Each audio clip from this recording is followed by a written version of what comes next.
Right. So tonight I'm going to be doing a ceramic piece. So what I've decided is every other Tuesday night will be glass and the other Tuesday nights will be ceramic. So I'm going to alternate them. Glass, ceramics. Because as the owner of Colors for Earth, we have both products plus our brush company. And so I need to kind of hit all those points. And since I am not going out to do live in session seminars, this is the next best thing. So hopefully I will spark some creativity in you guys and get you to get those brushes, get them out and start using your products. Because I know there's a lot of people that have bought things and they're still in the box. So hopefully tonight I will show you some easy tips and things that will make you not afraid to use it. Okay. All right. So it looks like we've got a few people on. So what I'm going to do is go to my overhead camera and show you the piece that we're going to do. So let me switch. So this is the tile. This is a 12 by 12 tile. Okay, it's huge. You could just take a corner portion and be great on a picture frame or on a plate, anything. So I'm going to do a couple of different demonstrations, different steps. Okay. So this piece in particular, I'm using color concentrates to do all my design work, okay? Now, the stripes are done, the solid area of the stripes, the lighter yellow are done with our color strokes, and I'll explain that as I'm doing it, okay? I'm going to show you how you can use them straight on bisque, but I have base coated this basically with a white color stroke. Okay. Well, if I turn this, then it glares. That's why I didn't do it. Okay, so I'm going to move this finished one out of the way. Okay, we can look at that later. Okay, so what I've done, let's go back. I've got a ceramic bisque tile. Okay, this is just a bisque tile that was poured in a mold. You could use commercial ones if you wanted. It was just something I had. I haven't done a lot of ceramics here lately, so I grabbed what I could find in my stash, okay? So we have what's called color strokes, okay? They're CS's 602 white. I've put a white base coat on this piece, and the reason I do that, it makes my stroke work flow better. It also doesn't grab to the bisque, and I'm going to do one on bisque, a little plate. I'm going to just show you the difference in it. Okay, so this is a white opaque underglaze in a squeeze bottle, basically is what that is. Okay, 3 coats, it's opaque. And then for my yellow stripes, I'm going to do the CS 623 Buttercup. So again, these are opaque if you put on 3 coats. If you put on 1 coat, it's going to be translucent. But these are an opaque underglaze, and they can go on greenware or on bisque. They do have a little bit of frit in them, or glaze in them, so they will have a little bit of a sheen if you're putting them on greenware. I don't recommend that you put them on the bottom of the piece, because if you do and it's on there real heavy, it could stick to your shelf, because we don't stilt greenware. We stilt, and most of the time we're not, a lot of times we don't even stilt bisque. But if you did have it on bisque, I would recommend that you stilt it if you're going to set the color. I like to just paint on the bisque, get it done, put my clear glaze over it, and fire one time.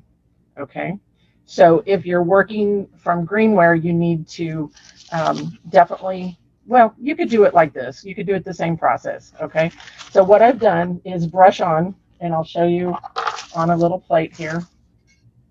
I'm just going to show you on another piece. I've wiped this piece down to remove any dust from it. Okay, and then I've got just a soft fan brush. Okay. So this is a white goat hair. This is not a stiff white hair. Those are hog hairs. This is a goat's hair. There are some different ones out there that are a multi-toned brush, and you can use that. They're kind of like, I don't have a fan brush, but it would be multi-toned like this one where it's different colors. I just find that this is softer and it doesn't leave as many brush marks. Okay. So what I'm going to do is just, I base coated this tile earlier, so I'm going to put some of the white in there. And again, this is 602 color stroke white, opaque underglaze. Now, whether you're on greenware or on bisque, I recommend that you thin down your first coat of your opaque underglaze. This is a rule of thumb that I have used for 30 years now. That's the way I was taught to do it. And what that does is, and mix that water in there, you can go 50-50 or just enough to make it thinner. It really depends on how much you shake that color, okay, and how thick it is. And what you want to do on the tile, I went up and down. I stayed with the shape. This is a round surface, so I'm going to go around with my strokes. Okay, so this is a 50-50 mix, water and opaque underglaze. Okay, and I'm just applying a nice smooth coat. It dries fairly quickly. I think you can you see the sheen? Do I need to turn that light back over here? Maybe. Is that bright enough, Bert? Oh, it looks fine to me, but okay. All right, so you can generally put on 2 coats of an opaque underglaze, and then you need to let it dry before you add the 3rd coat. Okay, so I only have 1 spot here, and it's almost dry. So you can see that was what, maybe a half a minute. Different products dry in different times. Okay, and it really depends on how thick you put that on. And don't worry about any hairs. We can brush the hairs out before we start to decorate. Okay, or any lumps, bumps, runs, that kind of thing. So I'm going to put 2 coats on, and I would let it dry. Okay, then I would put my 3rd on, let it dry before I started decorating. Okay, so that's how you apply an opaque underglaze for a solid surface application. Now, do we have a question? Okay, there is a hair here. Now what I do is, the hairs will burn out on the ceramic, okay? But if you leave that hair in there, and I don't know that you can see it on camera, it's kind of right in that area there. If you leave that on there and say I do a brush stroke over it, it will burn off in the kiln, but guess what else it will do? It takes, I have something else right there too. It will actually burn away, and then the color will not be in that area. It leaves a channel that is white. So I recommend that when it's dry, you roll your finger across it, and it'll come right off and get rid of it. Okay, so just because it burns away doesn't mean you should leave it. Okay, all right, so that's our opaque underglaze. So that's what I did to this piece. Now another thing that I like to do is I brush this one up and down because it's square. Okay, I like to take my finger and kind of finger sand to kind of smooth out some of my brush work, and you can kind of see that it comes off on my hands. So I would do, what I did earlier was just take my whole hand and I sanded that smooth. So that's why we put the 3 coats on. Yes? Question? Okay. All right. So then what I did was I put 3 pieces of painter's tape. So this is like 1-inch painter's tape, and I put 3 there side by side. Okay, and now I've taped my pattern on because I wanted to, for video purposes, wanted to get some of this on there. What I use is a Statler Tri-Plus fine liner. This is like a Sharpie point.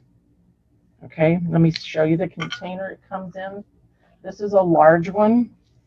So this is what they look like. They come in like, I think it's 10 or 12, and then there's a 20, and then this one is a 36.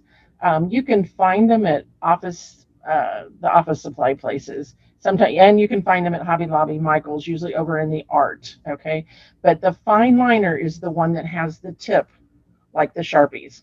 Okay, this is a large pack with all these different colors. I believe I got this on sale at Dick Blick, and even on sale it was still probably $25 or $30. They're not cheap. But this is what I use when I'm working on top of a color and I'm going to glaze right over it. Now, I hope I don't confuse you, but I want to tell you, if you were on greenware, you could use the Sharpie Ultra Fine Point if you're on greenware. And the reason, or on top of glaze as a Magelica technique. This will burn off, but because you're trapping it between the bisque and I'm going to put clear glaze over this, it burns off, the Sharpie will, but sometimes it repels the color. So I only use the Sharpie when transferring to greenware or on top of glaze where I'm going to do a Magelica technique. Okay. So I wanted to make sure you understood the difference. They changed the formula in the Sharpies probably about 15 years ago. We used to be able to use them. And the one time, and especially me, and that is if you paint outside your lines, I always paint larger than what my pattern is. So if you're really good at staying in your lines, then you probably can get away with a Sharpie. I would just hate for it to repel it and you see this white line of a pattern after it's fired and you have it as an order that you're, got to have tomorrow. So these are a watercolor, so it's a water base and it just burns off and doesn't cause any product to repel. Okay, so what I've done was I took my pattern. This is just tissue paper. Okay, and I put my pattern underneath there and I used a pencil and I traced my pattern. Okay, trace my pattern on. So then I put my tissue onto my piece where I want it. I've anchored it because I'm actually, like I said, I did some of this a few minutes ago. So once you have it in place, and I'm not going to put all the detail, and I'm going to show you why, because there's no sense of putting something on that you're going to end up covering it up. So I'm just going to outline where this bud is, and that is it. I'm not going to put all the calyx on, okay? Still going to put my stem in, and then I'm just going to kind of loosely do these leaves. I'm not worried about the shape of them. And you see how quick it's going? So you don't want to go so fast that it doesn't have time to bleed through the tissue. But you can see it comes off, and it's off enough that you can see it. You don't need a solid line. You just need the illusion of where that is. Okay, now on these, and be sure and tell me, Bert, if I'm not on, because I know I'm kind of at the bottom here. Okay, so I'm just kind of waving it. I'm not worried about the individual lines. All of that will happen when you come back and detail. Okay. Do we have any questions? Comments? You actually can't really see when you lift that paper up. Can't see it. I'll zoom in. Let me get this traced on and then I will zoom in the camera so that you can see it better. Okay. So the slower you go when you trace, it's going to come through more because you're allowing the marker to seep through the tissue. So I'm going to go slow there for a few of them. I have a tendency to be in a hurry with everything. So I'm just kind of making a jagged edge. I'm not worried about the exact shape. Okay. So I'm just, my center vein, it's good to have that. I'm not worried about every little point on the edge. Okay. So I've got 3 coats of a opaque underglaze on here. Our CS 602 white. First coat I diluted 50-50 or almost 50-50 with water. And that's to allow it to seep into the wear, whether it's greenware or bisque that you're working on. And I call this my insurance coat. A lot of times the bisque is not white anymore. So this is one way of getting an absolute white coat on there. And it also is that insurance coat that if I paint something and I don't like it, it's not going to grab to the bisque and stain it, because what we're going to be using is the translucent underglazes, and they are just a pigment in a gel base. So when they grab to the bisque, they're there. Okay. So I'm going to take this off and let me zoom in so you can see that marker. I'm probably going to have to hold it up to the camera because it is really light, but you can see the gist of it there. See the petals, the leaves. So you're just looking for a little bit of an outline. It doesn't have to be solid. Okay. Could you go over this if it bothered you? Yes, you can sit here and go over this. But what it's also going to do is get some of that underglaze up into your marker, and it's going to dry it out faster, and it won't work as long. So you're going to shorten the life of it, in other words. Okay. But you can kind of see how you can do that. See that there? Now I'm on camera. I was on the bottom one, sorry. Okay. Whoops, the other way. All right. So what I did was put the tape down. So 3 strips. Now what I want to do is I'm going to put another strip down because we want to do every other one for our yellow stripes that were on the edge. So this is an easy way to do this. Make sure you press down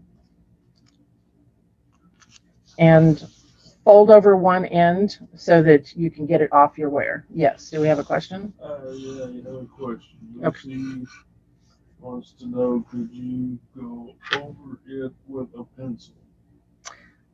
You know, I would not, only because the graphite can get trapped between the glass or the glaze and the wear also. Can you sketch with pencil lightly? Yes. And when I say lightly, I mean like extremely. This one I just sketched with the marker that I was using. Okay, so you can do that. Could you do a pencil? Yeah, but keep it really light, Lucy. You do not want it heavy because the graphite can build up and cause repelling of color also. Stick with a watercolor marker. The reason I use these is because they have that fine point. I've done the Crayola watercolors that have a fatter tip, and all that happens, either one will work. These do not bleed as bad when color or product gets on these. They will start to bleed. And don't use like green if you have just leaves, because if you're using green to paint something, you want a different color so that you can see it. Okay? So I wouldn't recommend that, Lucy. Yes. So the question was, make sure because I know last time I didn't repeat the question. She asked whether or not you could use a pencil to draw directly on the wear. Okay, now if you were on greenware, Lucy, absolutely, because you're going to fire that and then you're going to come back and glaze later, so you could. Okay, yes, next question. Well, it's not a question, it's a comment. Luann says, I don't know if it is still relevant, but the cheaper tissue paper does not have a coating of any kind on it, allowing the ink to go through. Okay, so Luann says the cheaper tissue paper doesn't have the shiny coating. So on some tissues, when you're buying it, look at both sides of it, because one side may be shiny and one side, and I don't know that you'll be able to see this in the camera.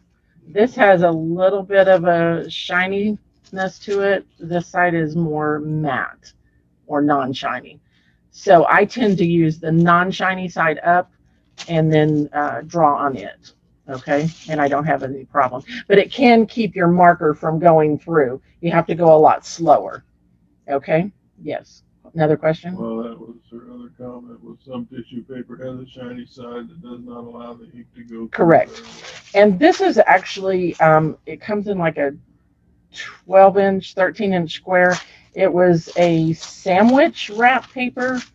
And, you know, I bought it in California years ago, and I bought a couple of things of it. I'll have to get the container and let you know what the actual brand is, because I don't remember the brand. David Hoff actually introduced that to me when I was out there. Okay. Thank you, Luann, for saying that. Anything else before we move on? Okay. All right. So I've got 4 pieces of tape. What I'm going to do is remove. Hold on. You know what I think I did? Okay. So see, these are your pieces here. Okay. So we're going to remove the first one and the third one. So you notice I had traced down, and I did that for time purposes. When I did this one, I put my tape on, I did my stripes, and then lifted, and then I put my pattern on. Okay, so you can do it in any of those steps. So we're going to remove number 1 and number 3. Sandy wants to know, can you repeat the name of the markers? Yes. Let me get the package. It's easier just to show you. Okay. So I'm not sure how you pronounce that. Is it Staedtler? Staedtler Tri-Plus Fine Liner. There are different ones, and I can show you. This is another set of them because I thought I had the right ones, and they are not. They are completely different. So these, they have two tips, but look at that. It's huge. Okay. This one is skinnier, but it's not as fine. This is more like the watercolor ones by Crayola. That reminds me of those. And it's going to just bleed. In other words, the more marker you put down, it's going to bleed more whenever the color or water or moisture touches it. So I find that the fine liner is the ones that work best for me. I've been using these for probably 10 years now. So they're an itty bitty fine point like a Sharpie marker. Okay. So that's the ones that I use. Find what works for you, by all means. But like I said, the Sharpies sometimes have caused me issues, so I don't promote those. Okay. So I'm going to remove number 1. You can keep this tape and use it for something else. I usually just tack it on my table edge. And then number 3. So that's how I get straight lines. Now, you want to make sure that you press down. Am I completely on? I think I'm as far back as, there we go. Okay. So make sure that those edges are down because the color can seep underneath. And yes, it's not going to stick as well because it's sitting on top of an underglaze that's dry and powdery, but do the best that you can to make sure it stays down. Okay. All right. Then what I'm going to do is get me a little disposable cup, and I have got some 623 Buttercup, and this is a color stroke, and you can see my hands are white all over from the glaze. Make sure you shake all of our products, the ceramic products, before you use them because they congeal, and you want to make sure it's as loose as possible. Okay. So I'm just going to squirt some of that in there. It won't take too much. And then on the supply, and I did put a blog post. It says today's date. It says yellow rose. And I think I put ceramic on there, and it's got today's date, the 12th. Okay. So it has a PDF with the pattern and everything in it. So this is what that looks like. So you get a finished picture, your supplies, and then quick instructions. I mean, the rest of it's going to be here on the video, okay? And then I put some step-by-step things. I've got the marker there and the different steps to do the whole project. And then you get a finished one so you can see all the detail, and then you've got your pattern. You can size that and do, you know, with it with however you would like. Like I said, I think it would be nice on a picture frame. It'd be kind of cool to do one. You might even want to just use the rosebuds. And the way this whole thing came about was I had somebody ask me from one of my ornaments that had yellow rosebuds on it. They wanted to see how to do that. So I said, okay. And so I just sketched this out. So this is a 1-inch foam brush. Now, these are from the craft store, and I just wet it. Let me blot it. There are ones that have the red handle. I don't like those. This has a plastic. You know, you can. My finger is touching the plastic in there. Okay, and the red handle ones tend to be a little more coarse. The foam is not as fine, so I like these. They're like, I don't know, a bag of them for a couple of dollars. You know, pennies. They're 25 cents a piece probably. Okay, so I'm going to put some of the yellow underglaze on that, just kind of work it into it. And I'm on a turntable like a lazy Susan, so I have to stop myself and not to move it. So I'm just going to start up here at the top and just come all the way down. Try to get it in one stroke. Okay, I see a little bit. And you can go over the edge if you want it on your outer edge. Just hold that up and just kind of tap it. And that dries pretty fast. Okay, I'm going to load again. I'm a firm believer on loading for every stroke, so to speak, so that you get a nice even application. And once again, you can do the edges, you can do the top edge, you can do the side if you wanted. I'm not going to worry about that. So that's already dry. So I'm going to go ahead and put another coat on there. Usually you can get away with 2 coats, and then you have to let it dry. And isn't it nice that that 1 inch just fits right over that? This tape may be 3/4 inch. I said 1 inch, but you could use any size. You get the idea. Okay, just keep it nice and smooth. Try to keep your fingers out of it. So that's 2 coats. Okay, and so we need a 3rd coat. I'm going to just set that aside and kind of let it dry for just a minute. Hopefully it'll hurry. And then let's talk about our color concentrates. They come in 2 different sizes. These are translucent underglazes, 1 ounce and 2 ounce. Okay, they are pure pigment in a gel base. You definitely need to shake, okay, because they congeal, they thicken. So you have to shake them to use them. These can be used on greenware, on bisque. They can be put as Magelica, meaning you put down a matte glaze or a non-moving glaze and you paint on top of it. You can also use these up to a cone 6. I had someone today ask me if they worked to a cone 6, and they do. I have a chart on the Colors for Earth Facebook page. And if you go through the pictures, there's it's like a pizza stone. And I did 1, 2, and 3 coats with each color, showing you what it would look like to a high fire. The greens will turn a little brown, but other than that, the reds stay red. It's pretty cool. So yes, they do work all the way up to a cone 6. I think I've had someone go to a cone 10, but my samples only go to a 6. Uh, that's all I wanted to do. Okay, so this is, I'm going to cheat and go ahead and load this again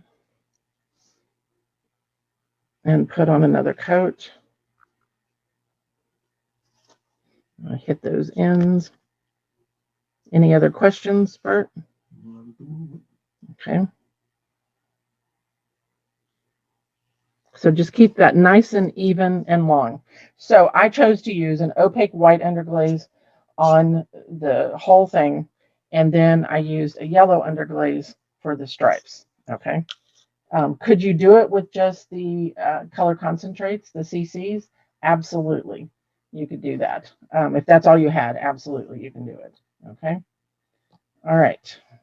So I don't have, oh, okay. So this is a 2 ounce size of the color strokes. The 8 ounce size would be like our glass medium, but this is the size. And then you have pints also that are available. Okay. The color concentrates only come in 1, 2, and then it jumps to pint. We don't have any size in between it. So what I was showing you a minute ago was the 2 different sizes. Okay. So the yellow that I use, something else about, so we're going back to some basic stuff here. This may be a long night. 623 Buttercup. We have a 123 Sunflowers. If the last 2 numbers are the same, then they have the same pigment. They just have a different base that they are in. Okay. And we have a 523 would be our glazes. If it was a glass paint, it would be 323. We have, so all of our numbers, if the last 2 digits are the same, they have the same pigment so that you can match, mix and match. Okay. So that's kind of a neat thing. It can be confusing, but it is a nice thing when you get to understand it. Okay. All right. So this is fairly dry. You don't want to wait till it's bone dry, because if you do, it could crack the dry stuff that's on the tape.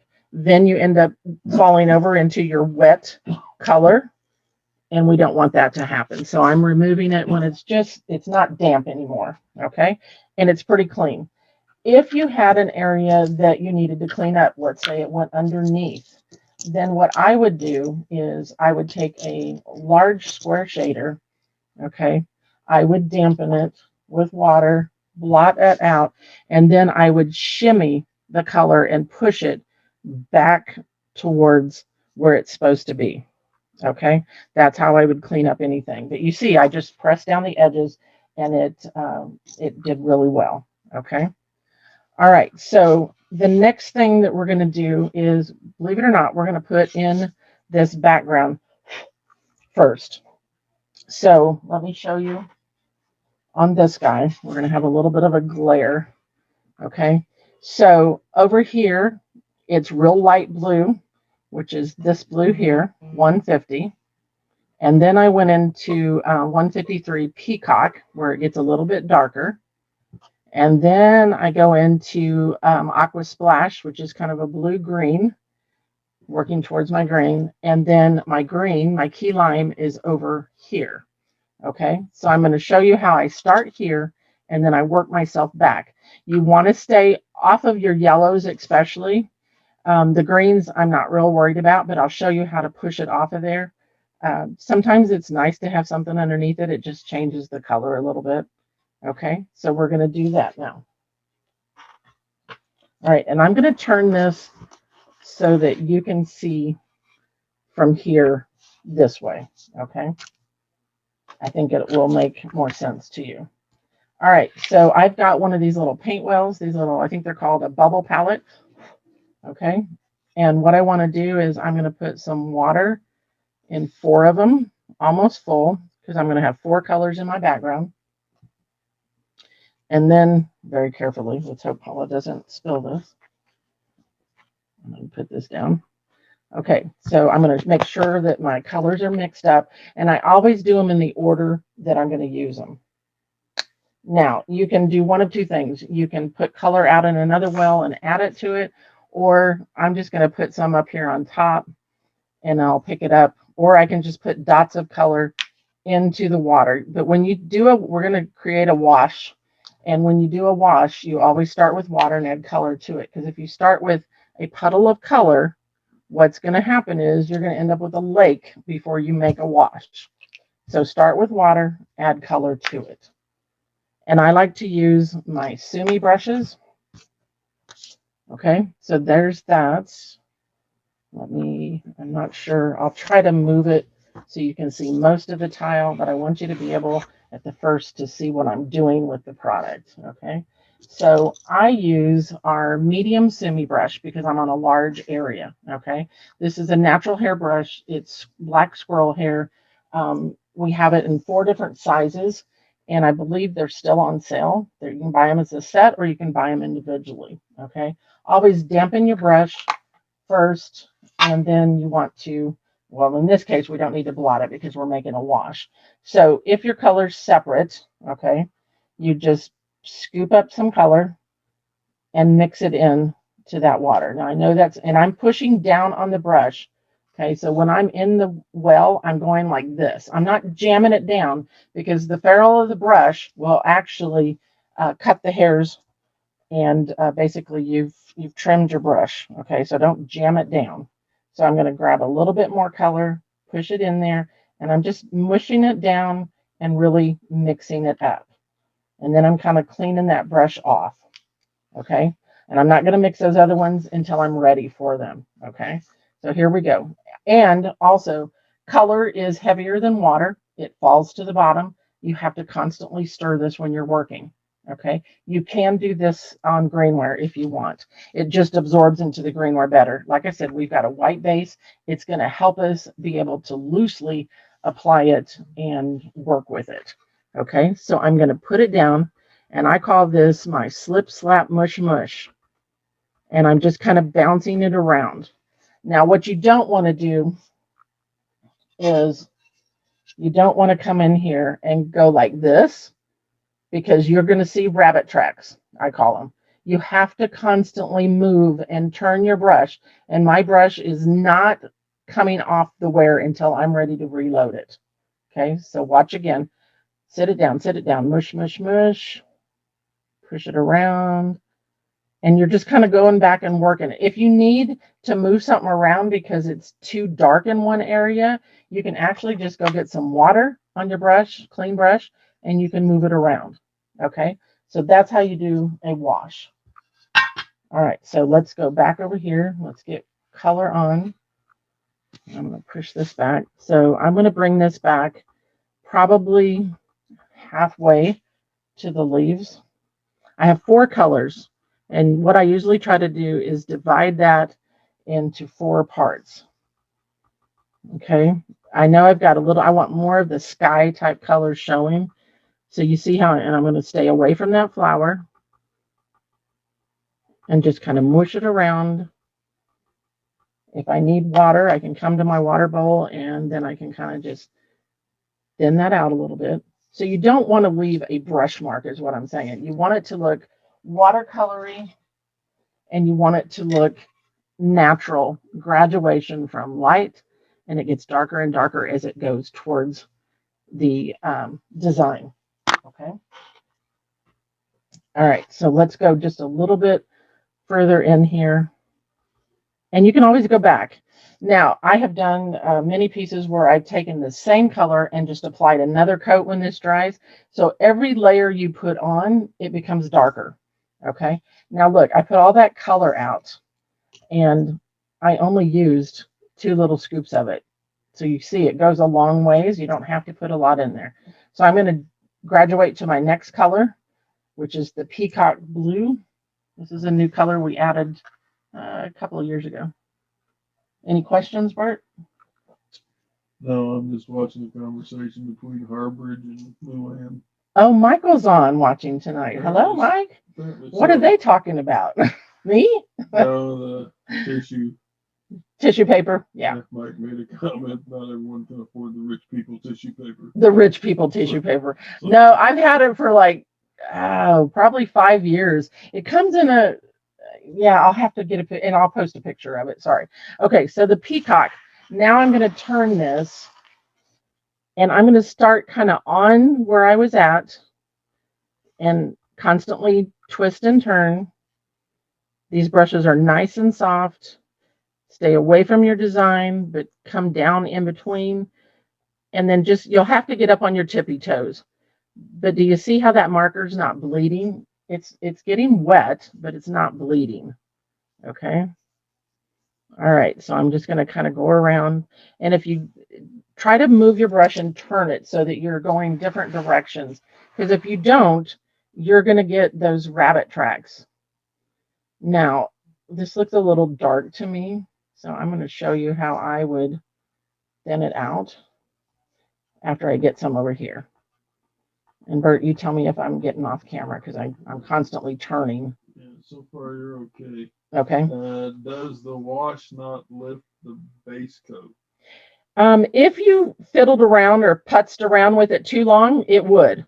But I dried this with a fan, so I would typically I would base coat one day and paint another, or dry it with a fan. Okay, so it's not going to lift it unless you just keep fussing around with it, and then it's going to lift.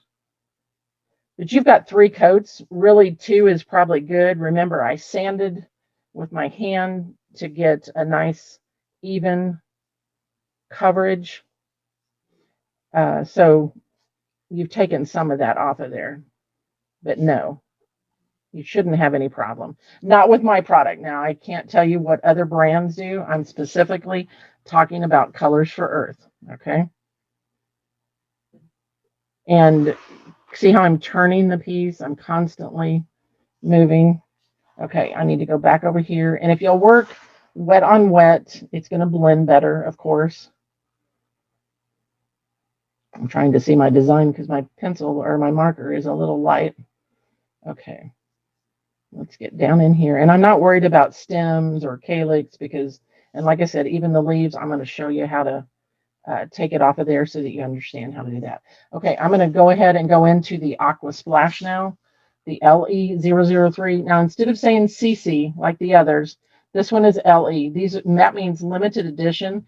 Originally, we had 3 of these colors. We have discontinued the purple and the pink because we can no longer get the materials to make them. But the LE one, it's not going to go away. We're good on that. But that's the reason we did that. We basically were telling people, and this has been probably 2001 when we came out with it, was don't put it on production wear because we may not be able to produce it again. So that's why we named it limited edition. Okay, so now I'm into the Aqua Splash, which has, it's like a green blue.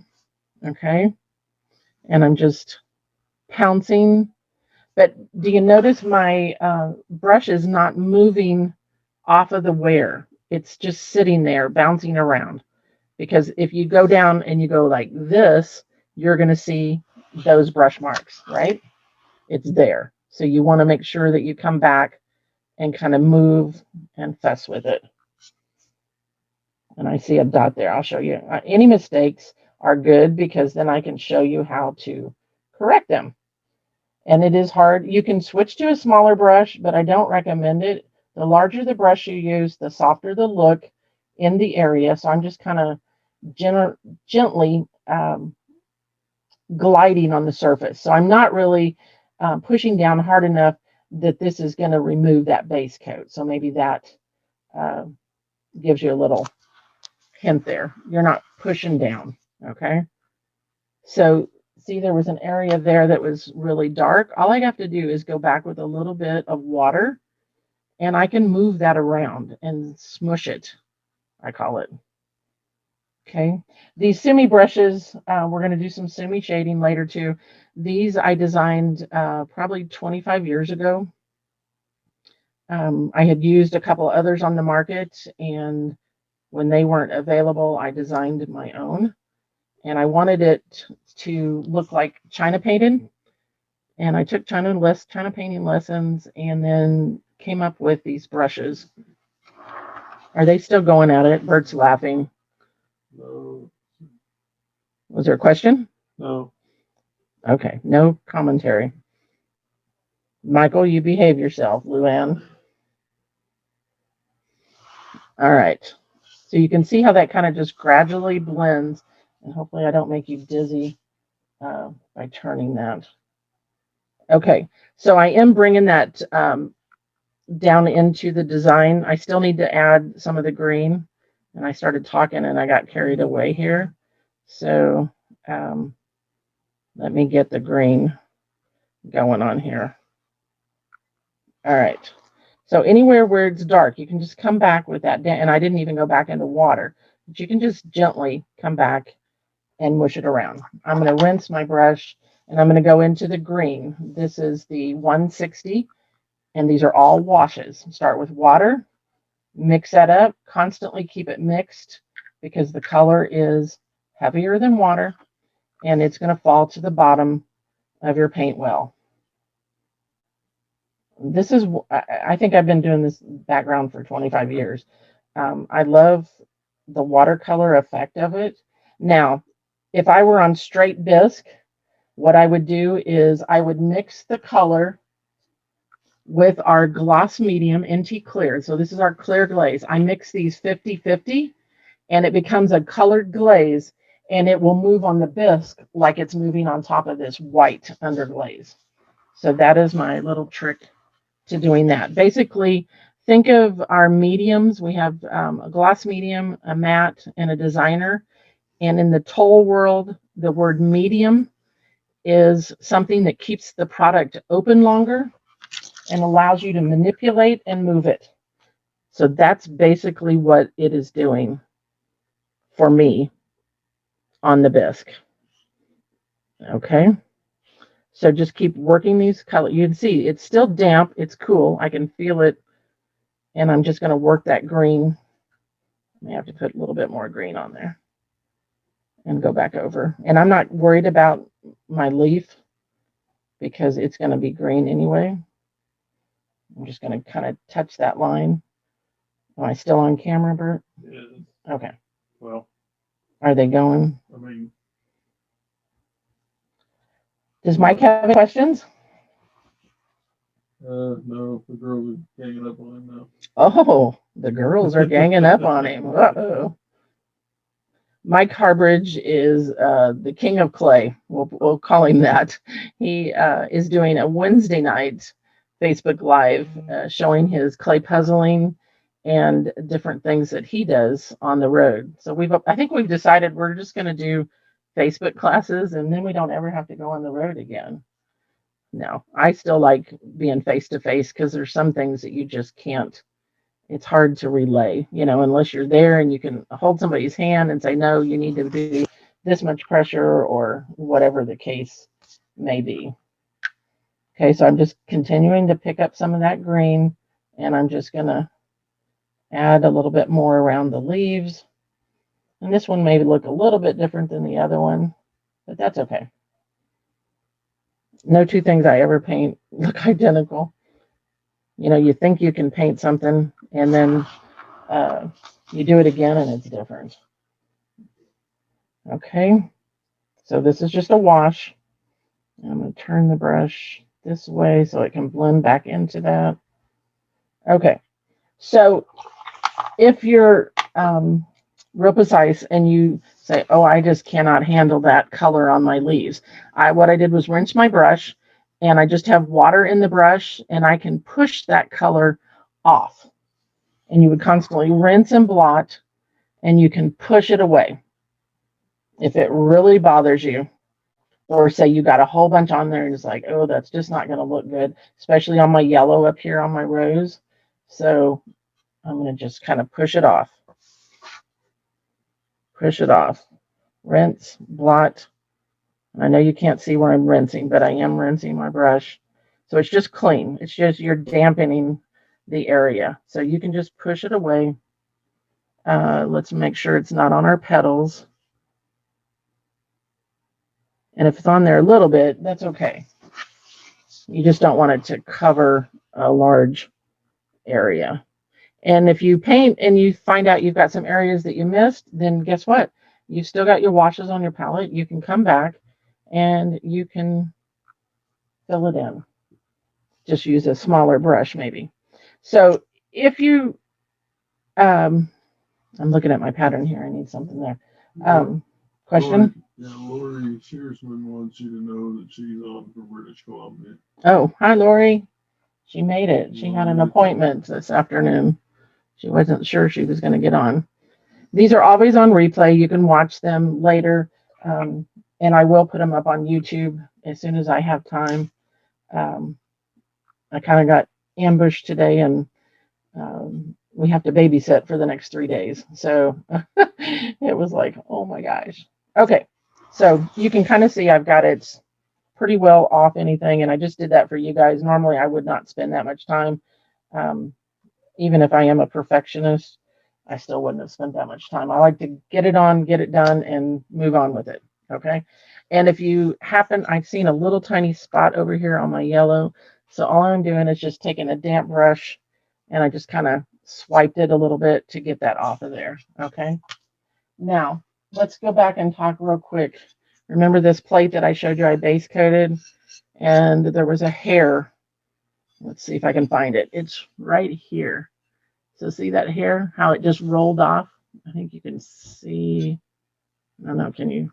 Yeah, you can see that.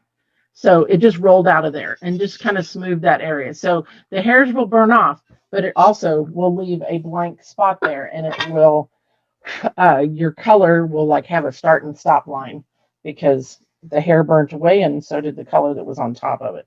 So definitely make sure that you get those off of there. I have a little bit of the green and the blues down here on this yellow, so I'm going to push it back, tell it to get back in the fence where it goes to get off of your yellow. Okay, just a nice soft brush. You wouldn't want to use a harsh brush because then you're going to gouge. And that's the other thing, the person that asked about, do you not disturb your background? Because it's a soft brush, you're not going to. If you are using like a Teflon brush where it's a man-made, it's a waxier coating, it's a harsher brush, then yeah, it can gouge into there. So make sure that you are using a soft brush. And like I said, this was the medium Sumi that I did all of that with. So here is the finished piece again. So you can kind of see from the blue to the darker blue to the turquoise and then the green. We're going to come back and add this shading around the outside to kind of give it a glow after we get them painted. Okay. All right. So now we're going to move on to the roses. But what I want to do is I want to show you on paper first what we're going to do. So let me move this out of the way. See, don't move. Okay. I like to use like an 8 square shader. When you're designing something, I just sketched this out and then traced it on. I made you guys a nice pattern, but look at the width of your brush to fit into that area. That is a really good rule of thumb. So if I'm using this, I know it's going to fit. Now, if I were using a smaller one, it's only half. I'm going to have to work even harder. So remember the rule, larger the brush, the softer the look. Now, would this one work on there? What do you think? Luann, would that one work? Probably not, because it's too big. Even if you were up, you're going to be way over and you're into your background. So think about, put your brush down there, just look at the width, and you can pretty much tell what brush size you need. Okay, that's a good rule of thumb if you're sketching out your own designs. That's one way to look at it. Okay, all right. So I'm going to continue to use this little bubble palette. Normally I would probably put it out on a tile, but so I'm going to use 123 sunflowers. I'm going to squirt some of that out. I'm shaking them beforehand. 125 curry. Any question? Mhm. What did she say about Hoff could probably make it work? Oh, yeah. That's what Bert was laughing at. So Luann put Hoff, meaning David Hoff. I think he's at a Duncan, or excuse me, a teacher meeting or something tonight because I'd emailed him.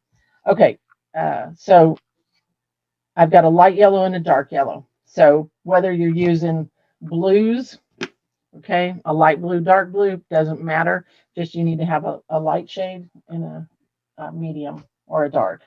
Something that contrast is what I'm looking for. Always wet your brush. Let me put this paper towel in here. Wet your brush, blot it on the paper towel. When you do that, that also tells you whether your brush is clean. Maybe you didn't clean it well the last time. If you see color coming out of there, then you need to rinse it. This is a natural hair Kolinsky brush that we sell. This is a number 8. You don't use those little rakes on the bottom of your water bowls with your natural hair brushes. You only use those with your synthetic or man-made brushes. It'd be like taking yourself and I could hang you upside down and drag your hair across the sidewalk. That's what you would be doing to the hairs of your brush. Okay. So you don't want to do that. Question? Okay. All right. So we're going to fully load with the sunflowers 123. And I like to push it against the well just to kind of load it if I don't have a tile that I'm working on. So I'm working it into the hair. It's just like shampooing your hair. Okay. So, and then I'm just going to take off any excess. I like to keep the writing of the brush towards me. So I'm going to corner load in this corner down here. So I'm always getting the same corner. I'm going to corner in the 125 curry. I'm going to go over here to the middle of my palette and I'm going to quickly brush and then press down on the other side. So I'm keeping dark next to dark. A lot of times I will load twice like this before I start. So I'm going to corner the light corner, corner the dark corner, and then blend again. And you want to do it fairly quickly so that it kind of graduates across the brush. Okay. Now we're going to do these a little differently than we would with acrylics. Acrylics is another, there's another way to do it. Okay. Because these are translucent underglazes, you have to be able, you're going to see your strokes. Okay. So one stroke is going to be a closed C stroke, and I'm going to keep the dark down where the shadow would be. So I'm going to tilt this a little more than I normally do, but normally I'm up further. So I'm going to press down, fan out the brush, and pivot it, and then come back up. So you've got a closed C stroke is what this is called. So press, fan, and come up. Okay. Go back and reload. I like to reload for every stroke because then I get a consistent color. Okay. Now we're going to do an open C stroke. Okay. Which is you're on here, you come down and you come back up. Okay. I'm going to grab some more of that color. So I'm going to start on the edge, press down, come up and off the chisel. And now you have a rosebud. In the one stroke acrylics, we do it a little bit differently where you're taking and you're actually, you can kind of wave it a little bit. And then, but then you come across and you're coming across on top of your dark. This is going to absorb differently on the bisque than it is here on the paper, but you have to be able to see those strokes because this one color is going to overlap the other. And if you don't keep them separate, it's just not going to look nice. Okay. So if I were over here on my pattern, this closed C stroke, press, pivot, and just come back up. Okay, so let's load again and do another one over here. So I anchor with my pinky. And I don't know if it would work if I turned on the other camera. Let me do my side camera too and see if this helps since we're getting into the brush strokes. Okay, maybe. You'll have to tell me, guys, if you like seeing this view. Okay, because you're going to see overhead and you're also going to see the side view. So I press down, not all the way, fan it out, pivot, and come back up. Okay, so you can see. Does that make sense? Hopefully. Any questions on that, Bert? Are we good? They're just not hearing it, so. Okay, so I would normally, make sure I'm on that side camera. I would sit it down, fan it out, pivot, and then just come straight up. So it's a closed C. And now I'm going to do the open C. So I'm going to come over here on the edge, press down. I'm going underneath that other stroke, and then come up off the edge. So press, pull, and come up. So you've got a closed C and an open C is what you're looking at. Okay, so let me do this on disc so you can see how it absorbs. I think you can see both cameras. Okay, so I'm going to reload corner, corner. So I haven't rinsed the brush or anything. I'm just adding the color to the side it is, coming back to that same spot. Okay, same spot. I'm just loading it up. Okay, and if you'll do that, it'll help. You won't waste your product. Okay, so I just sketched this one on disc earlier. Okay, so I'm going to put my dark color towards the center, and I'm going to do my closed C stroke. It grabs. Do you see how that brush mark there? So that's one of the disadvantages of disc compared to a coated. Press, pull, lift, lift, lift, and come off the chisel. That's my other side. So I'm going to do a couple here to give you, so you can see a little bit of practice, okay? Give me some practice too. Press, pivot, and stand up. I'm going to just grab from the center of my palette. So I'm going to start here on the chisel edge, press down, start lifting, lifting, and come off the chisel edge. So the question is, does the side camera help with seeing it? Somebody needs to tell me, or if you want me to go back to just the overhead. Sometimes it's nice to see it from both views. So Luann, Mike, somebody that's still out there, tell me. I've got a hair in here. I got my dog. Sorry. Okay. Any questions? Press, pivot. Luann says over and Robin says not a whole lot. Okay, so we'll go back to the overhead. Press, lift, lift, lift, and come off. All right, so let's go back to this one. Okay, so you can kind of see it's a little bit darker. Let me get the piece that we're working on back up here. And of course, it's to be Mike really likes both. Oh, Mike, he's probably doing that just to aggravate Luann. We'll do a couple, and then when I show you something else, I'll go back to it. So no big deal. All right, so I'm still just corner loading both colors on the brush, okay, and then blending. Can't see that. Okay, so I'm blending, keeping dark next to dark. Okay, all right, so we're going to do this one. So I'm kind of not straight up, but slightly, and I'm tilting a little more than normal just because I want you to be able to see it. So I'm going to start on that line.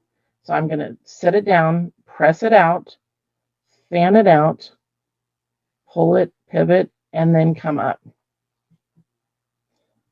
My husband's laughing over there, so Mike and Luann must be. If you guys are talking to each other, you're not paying attention.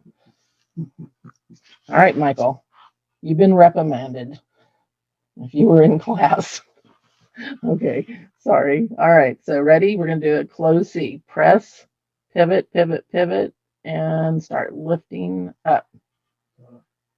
Michael says sometimes your hand on the overhead covers what you're doing, so I think the side view helps. It's nothing to do with the wind. Okay, well, I have a tendency to, whoops, sorry, that's not what I wanted. I want this one. Too many different camera views. Okay, all right. So now, Michael, now that I said that, now if I can keep it, let it focus there. Okay, so I think you can see. I'm trying to make sure you can see it on the side view. I wonder if I go up a little higher, maybe that will work. Mike knows what I'm talking about. It's hard to get all the cameras and everything situated. And sometimes I had somebody tell me that they didn't think the side camera made any difference. I think it does when you're doing brush strokes, personally. Okay, so here I am. I'm going to do that close. And you notice I'm going through and I'm doing all of these the same. That one I had a little too much on my brush. I'll tell you that right now. See how thick that is? That's okay. I'll come back and fix that. Let me know if there's any questions, okay? All right, so we're going to do this one here. Press, pivot, and stand up. And I think I've got enough on my brush. Let me slide the camera or slide the piece down here and do this one right here. All right, press, pivot, pivot, and come off. So closed C stroke. Okay, ready, and pivot and come off. All right, I'm going to go back over here and just smooth this one out a little bit, just so it's not got quite as much. When you get a lot of a one stroke or a thickness of any kind of product, you can have problems with it cracking. Okay, so that is a way to fix it. I just went back over it. Okay, so now I'm going to do that open. So I'm going to start on the edge, come down underneath that bowl, press, lift, lift, lift, and come off the chisel edge. And I'm not worried too much about the complete shape because remember, we've got calyx that we're going to put on there. Okay. Again, I reloaded. I'm just going to run over here and do this one. I think I'm on. So I'm going underneath that bowl, press, press, and slide off.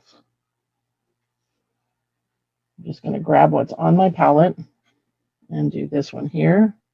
So a little bit of a slide and then press down to fan it out to the width you need it and then come up. Okay. Now, can these strokes be done quicker? Absolutely. But, you know, sometimes it's a good thing to kind of watch your shape. And if you lift your brush too fast off of a surface, think of it this way. The airplane does not go to the end of the runway and stand straight up. This is my famous little saying I do in classes all the time. It goes to the end of the runway and it gently comes off. So think of your brush that way. And I'm still keeping the dark to the bottom here. Press, come under that bowl, start lifting, and come off the chisel. So think of it that way, where your airplane is not jumping up at the end of the runway. Okay. Constantly reload, corner, corner. I have not rinsed that brush yet. I did all the practice and I've done this, and I've still been able to keep those colors separated on the brush. Can you see that one? Yes. I have to keep looking at the camera to make sure Mike can see a side view.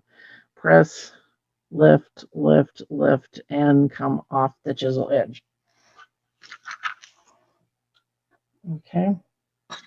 We got one more over here. And I don't know whether, there you can see it now. Okay. So slide a little bit, press. Whoops, my brush was dry. See, it started skipping in the middle. So I did not have enough product. So I need to reload. Press, lift, chisel edge, and come off. Okay. So you can see all of those. Could you go over it again? You could. These are translucent underglazes. So the color and the coat should be translucent. Okay. We're not looking for a solid coverage. We used the opaque underglaze over here on the yellow, and made a solid line. Okay, so we want those. Think of them as translucent underglazes. They're not opaque. Yeah, the navy, the black, couple coats, you can get solid coverage, but that's not what they're for. Okay, if you see any hairs, I'm just got a couple of little ones. What'll happen is when your brushes are made and they're new, some of the hair gets down in the other hairs, and it's some that's been cut off, and so you may lose a few, so don't freak out. So I'm just rinsing my brush. Okay, and I want to show you, this is where I blended. Okay, so I was constantly blending on that same spot, and that's the first time I rinsed that brush. All right, now because I'm going to go to the other flowers, I am going to wipe out the center just with a sponge because I want to start fresh. Okay, and I'm going to make sure that there's no water in that center by just wiping it with a paper towel, because I don't want water introduced to my color. Okay, any questions, Bert? I know this is going to be a long one, guys, but hopefully the information, you can always come back and watch it later. Okay, so on the other flowers, the large open flowers, let me scoot that. Okay, so you have back petals and front petals. You always want to work from the background forward. Okay, so what I'm going to do is just finish one corner of this. I'm not going to try to finish the whole thing on camera. All right, just so you know, but I want to complete one area so that we have that done.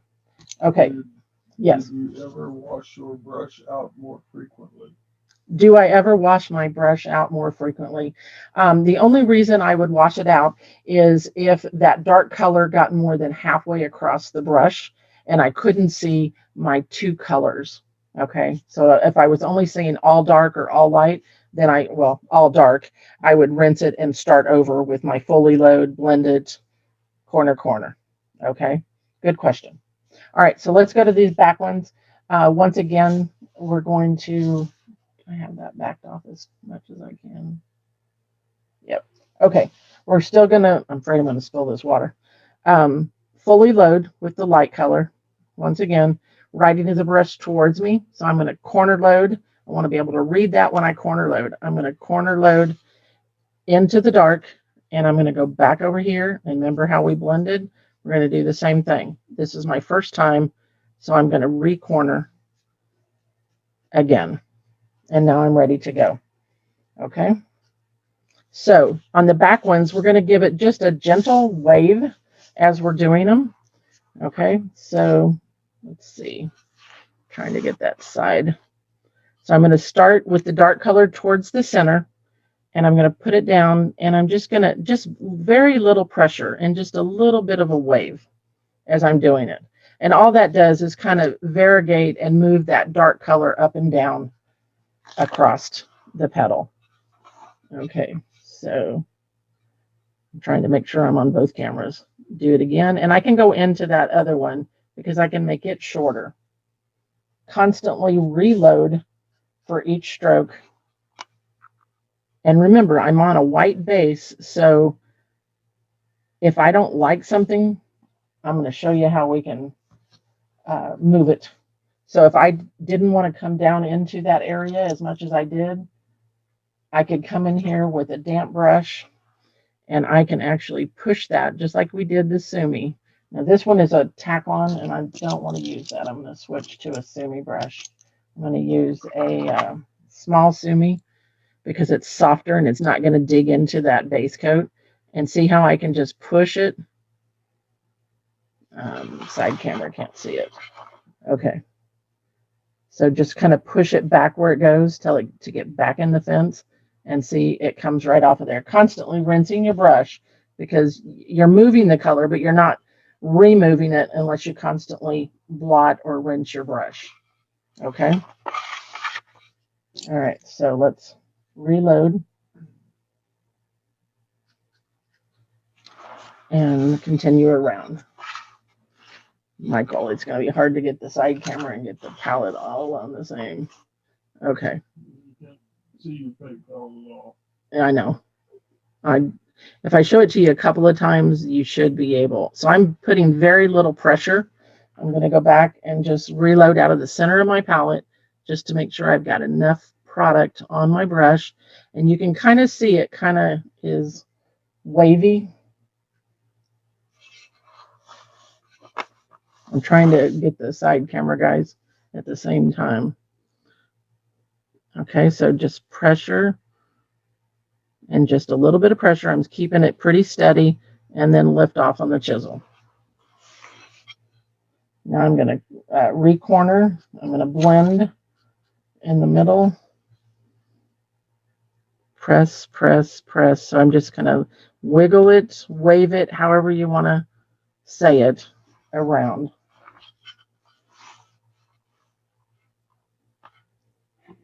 Let's see if I back this up a little bit. Maybe I can get more on there. Okay. Press, press, press, and wave. Okay, so there again, if you want that off of your other petal, you can swish it off, push it back. I'm not going to worry about it because I'm just going to make my front one smaller. That's all. The side view gives a better view of the stroke. Okay, somebody said it did. Okay. There's different cases it does. Anyway, okay. So now in the front ones, they're a little bit larger, so I can really move that brush a little bit more, but still staying within the pattern. Okay. So I think you can see that. Yeah. All right. So let's turn it. It's hard to turn it and get it on both cameras. Okay. So press, and I'm just barely lifting a little bit, but I'm really just kind of waving it back and forth is all I'm doing. Okay. Put that under there. All right. If we're going to do more of these, I'll have to definitely try to get the side camera where it's easier. I may have to put it up. All right. So here we go again. Press, wiggle, wiggle, wiggle, wiggle, wiggle, wiggle. Now, if I were to run out, I'd probably start on the other side and go back to it, because every time you lay the brush down, it's going to be a little bit darker in that area. Okay. All right. So let's turn. And I'm constantly reloading and blending on my palette. Okay. So I'm constantly reloading and blending for every time. All right, here we go. Press, press, press. So because my inner petals, I'm going to adjust my outline to match what I'm painting. So you can kind of see the marker is showing up a little more now. You can see like that green. Let me zoom in. Let's see if I can do this. And Karen's on from New Zealand. Hey, Karen Ashford, how are you? She just got her new kiln. We're all jealous. She got a nice big one.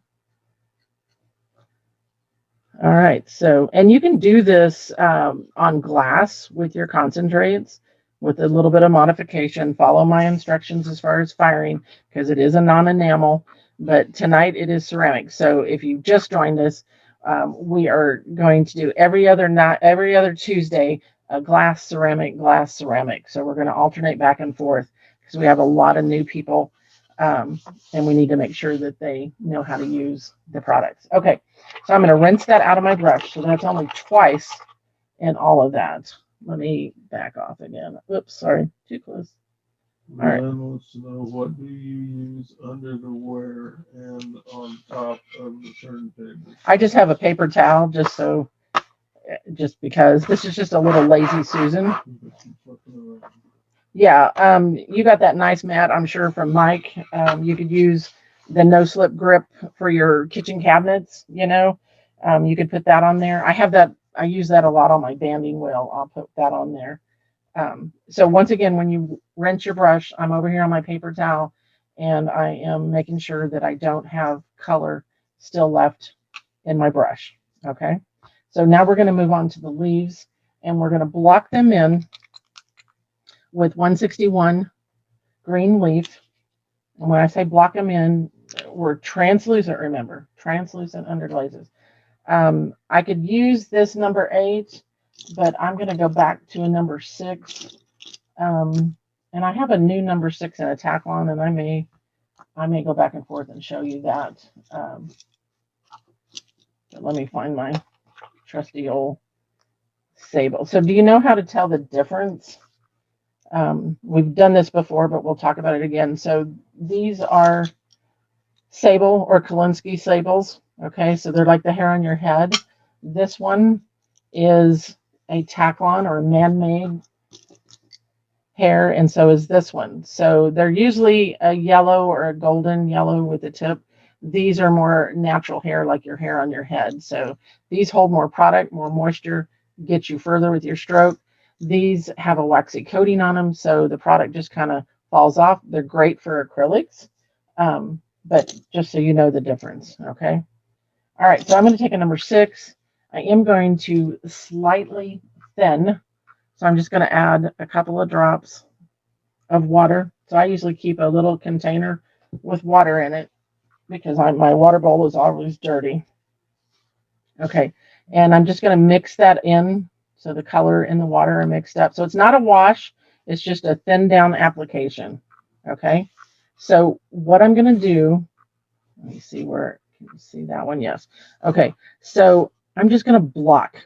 When I say block, I'm going to paint in a thin coat, and you want it as smooth as possible. I don't want to see a bunch of brush strokes.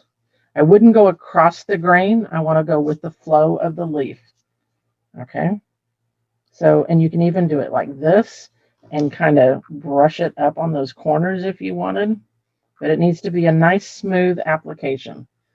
All right, so let me zoom in and push this up to see if you can see those. I'm trying to get a view that everybody can see. And Mike, I'm turning your side camera. All right, if you're still on. All right, so just a nice gentle pressure, and I'm just blocking that in, just nice and smooth, so you don't see the brush strokes. We're going to add multiple colors on top of here.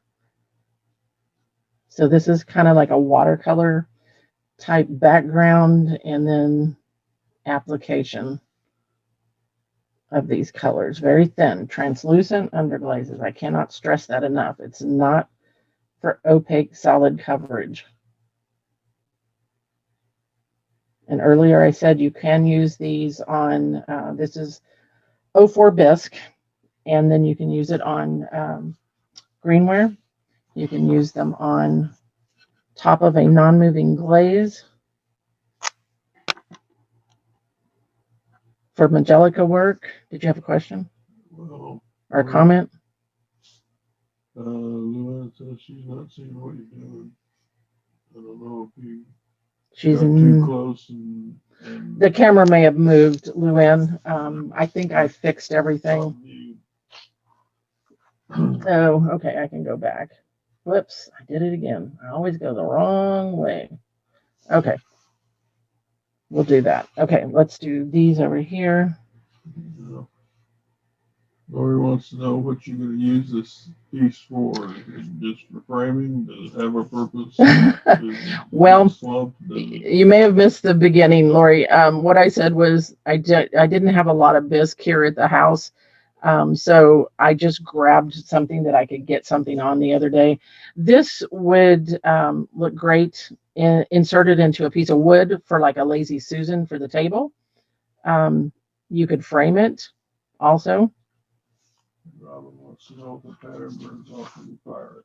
Yes, this watercolor marker that I have the pattern put on with. And if you missed that, you can go back and watch that. I show you what I use and everything.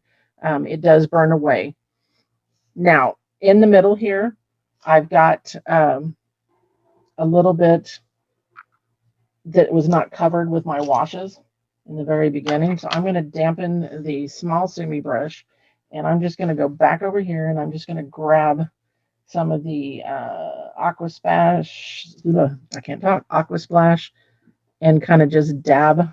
And I'm mixing it up to make sure, because that color has fallen to the bottom, and I'm just going to kind of float some of that in there real quick. We're going to have a lot of things over this, so I'm not real worried about it. I just want to make sure I get some of that down in there. Okay. All right. Good enough for government work, I think. Oh, let's not talk about government. No, we're not even going there. Okay. This is a happy note for the day. You know, that's kind of why I started this, is you get tired of hearing and seeing stuff. And this is hopefully will brighten your day. Okay, so we're going to let that dry a little bit. While it dries, I'm going to stipple in the center. I'm going to use my Colors for Earth stubby brush. This is like a cat's tongue shape. It's like tapered. It's a mongoose hair. So it's stiffer and it works great for stippling. Okay, so let's make sure we can see this on the side camera. All right, so I'm going to grab, and show you the piece real quick. All right, so I've got some green, a darker green, and then some brown later on in that. Okay, let me see. So I'm going to stipple it. And with each color, when you stipple it, meaning tap, tap, tap, tap, tap, the first color you want to see the second color. So don't cover up one with the other. Remember, translucent underglaze. Okay. So I'm going to grab some of that green. And then what I'm going to do, make sure you can see this, I'm going to pounce it out. And I can't do that because I got water in here, but I'm going to pounce it out on there to kind of give it a, what I call a bad hair day. This brush is meant to be abused, so it becomes really fuzzy on the end. See that? Kind of, let me let the camera focus. Okay, and then you're just going to stipple that and make sure you overlap. And when you do the stippling, it gives you highs and lows. You're actually depositing 2 coats in some area, 3 coats in some area, you know, multiple coats. Okay, so we'll do that, and then we're going to come on top of it with a different green. This is called Mountain Pine 164. And I'm just going to put a little dot of it out here on my palette. Let me see if I can turn this so you can see. Okay, so here's the Mountain Pine. I'm going to kind of just blot some of that green off on a paper towel and then pick up some of that darker and just really beat it up. Okay, so it's really fuzzy. And I'm going to put this off to one side. I like to do what I call like a C shape on the lower, darker side. And I think you can, let me put the side camera over here where you can kind of see that. See how it's got 2 colors of green showing? Okay. Let me set that back down. All right. So that's how that goes. Now I'm going to rinse that. So I mean, we can put browns in there later. You know, there's all different types of colors. Okay. All right. So we're going to come in, and it's hard to see. I actually used some yellow and some aqua splash on some of these leaves. And then I have dark, this mountain pine on one side. So you can kind of see how, if your brush is here, I just kind of went like this, and that's how I got that jagged edge. So now I'm going to put color on my brush and show you that. And we'll just do a few of them because I know we're running. How long have we been on, Bert? Almost an hour and a half. Really? Okay. All right, let's hurry. All right, so I'm going to put a little bit of that green back in my brush, the original green that's on the leaves. Okay. And then I'm going to side load. I'm going to put a little bit of that darker green on, and I'm going to blend it out on my palette. And what I'm going to do is keep that dark to the outside. So I'm just going to press and just kind of slide up, up, up, and it gives you a darker. Let's see if we can zoom in, and I'll move it in 2 seconds. Okay. Let me just move it where you can see. I think you can see that one up there now. I'll move this one over here. So you can see how it has the dark, and I've kind of shaped it as I'm going. Okay, so I'm just going to add, and I've got a number 6 square shader is what I'm using. And so I'm just kind of chisel edge, and I'm just kind of sliding that. So I'm adding another coat of the light green, but I'm also bringing in that darker shade so I can go back and You can't see my overhead view. Well, you got it so close. Oh, okay. We can move back now. Oh, I did it again. I always do that. I need to put a note on there. You'd think as many times as I do it, I should remember it. Okay, so here we go on this guy. I think, hold on. Let's get it over here where we can see it. All right, so just press. See that one stroke? Press. So I'm kind of starting at the center vein and just pulling out, but I'm leaving it on the chisel edge. Okay. All right, let me move this around. Push it up so we can see it. All right, ready and press. Do you see how I just started at the center and come out? So that just gives veining, because when I detailed, I did not put side veins in. So this adds that side vein for you. Just slide, slide, slide, slide, slide, and slide. Add color as you need it. Make sure you keep that dark on there. So slide, slide, slide, slide. And I'm going to flip the brush over because I'm going to go on the lower side of this one. It would be the shadow. Okay. Any questions? Nope. We're good? Oh, okay. So I'm going to keep this on this side.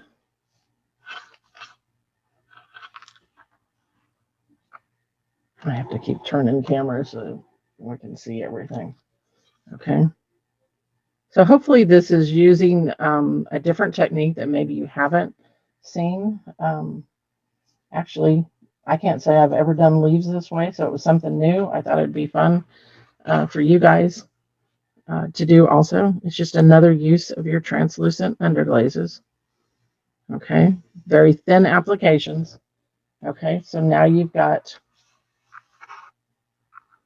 you can see there, one side is darker. Okay, I'm going to rinse that brush, blot out all the moisture. I don't want water in there. I'm going to go back and I'm going to load with, let me put some of this aqua splash out. I put a little bit of yellow on one side, so I'm going to put the green, my base color, back in there. I'm going to grab a little bit of the sunflower yellow, kind of blend it. And on this one, I just want to hit and miss. Hopefully that makes sense. Let me turn this back. Okay, so I'm just going to go here and maybe here and here. So I'm just adding a little bit of yellow. And whatever goes on the brush first, or goes on the brush last, comes off first. So keep that in mind, because you're losing. That's why you have to keep cornering and keep loading, because you're losing what you're putting on there. So I'm just adding a little bit here and there. And then I'm going to come back. I'm just going to blot that, put the green back in there. And I'm going to do the same thing with some of the aqua splash to give it a little blue-green. And I'm just going to add that. And it can be even over the top of what I've got on there. It can be separately. And you wouldn't even have to do this if you didn't want. This is just, it's just a fun thing, you know, to add a little bit different coloring in there. Okay, so I'm going to turn the brush over and go on these. Grab some more. Maybe I just want it at the bottom of those. Let me turn that around. Okay. I think you can see most of that. All right. I'm going to rinse. All right. The next thing that we want to do is to take some brown. Most of your browns are really, really thick, so you need to thin them down. They come out of the jar looking extremely thick. Okay. I think you can see that. It's really, really thick. It's just what they're made of. So you'll thin it down, and we're going to add some little dots. And when I thin it, let me back off so you can, I know I'm going to get this wrong. Oh, I actually did it. Okay. I'm just going to thin it right here in one little corner. And what I'm using now is the 3600 number 2. It's our Kolinsky liner. Can you use an underglaze over non-fired glaze? Like if you bought a commercial, the question was, can you use an underglaze over, say it again, Over non-fired glaze. A non-fired glaze. So yes, you could do this as that's called a Magelica technique. So if you have a glaze on a piece that you base coated with your 3 coats of glaze that doesn't move, then you can use your translucent underglazes on top of there. Now, when you do a Magelica, you've got to keep the product thin, just like I'm using here. If you get thick, you're going to get blistering. With my product, what I do is I add a little bit of my base glaze to my colors. So if I was on top of my matte glaze, which is a clear matte, I would add a little bit of that to my colors, and that helps eliminate any blistering. And we'll do a project later on to show you how to do that. Okay, so I'm just loading some of that brown, and I'm not on there. Okay, and I'm just going to put some little dots in here just by touching the end of my brush. And if you do it with a brush, it's more natural than if you're going to use it like a dot maker or a stylus type, because those are exactly round. If you wanted a little bit of brown over here, I would just do it on the same side as your darker green. I don't remember if I don't think I did this on my other one, but it's okay. All right, and then you can also put some green, and even though this green is thinned down, this is the base of the leaves. You could put a little bit of green in those, and we can come back with some black also. Okay, let's move on to the calyx and the stems. So what I like to do, I think you can see, yeah. Okay, so I usually use the green, and that green is a little thin because we watered it down. So I'm going to add just a little bit up here. So I'm going to pick some of that green leaf up. I'm going to pick a little bit of the aqua splash up to put some of that, and then I'm going to add a little bit of that mountain pine. Now the mountain pine is a little thick, so I'm going to add 1 drop of water and stir that with my handle on my brush. And just so those of you that know, when you put more than one color on your brush, if all the colors are not the same consistency, it's going to be hard to load one versus the other, and one's going to slip off faster, one's not.